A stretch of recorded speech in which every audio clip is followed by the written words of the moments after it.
Ladies and gentlemen, my name's Glen Carlson. This is question time, and the question is all about what are my thoughts on unpaid leave and other entitlements for team.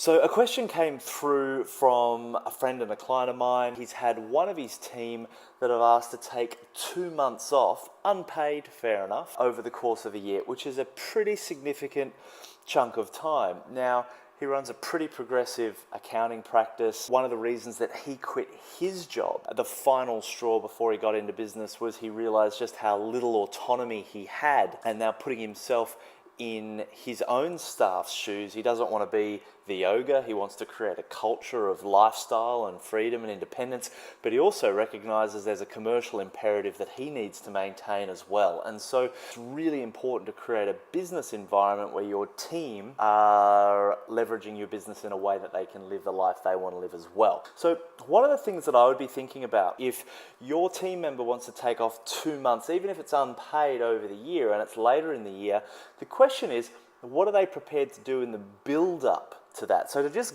give it to them in the hope that that's going to yield, a great culture or something like that, it's not necessarily the case.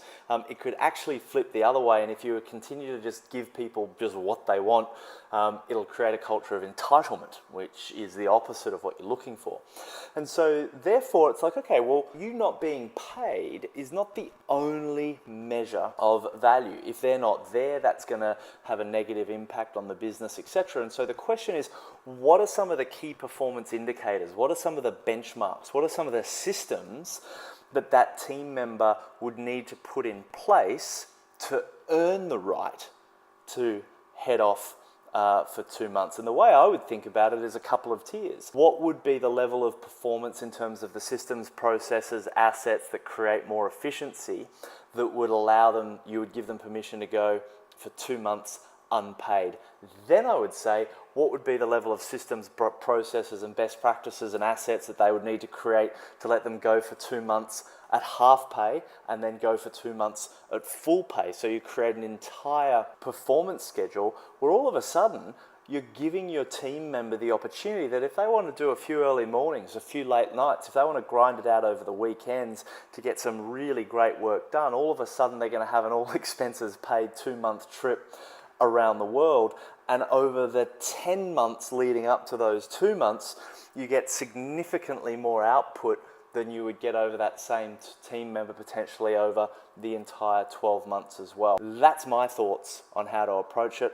My name's Glen Carlson. This has been Question Time, and if you've got any questions about your business, about growing your value of products, about growing your influence of brand, or about scaling your organization at large, hit me up in the comments and I'll do a video just for you. My name's Glen Carlson. As always, be brave, have fun, and go make a dent in the universe. YouTube, I love you. Thank you for tuning in. Hit me up in the comments and don't forget to subscribe. My name's Glen Carlson. Over and out.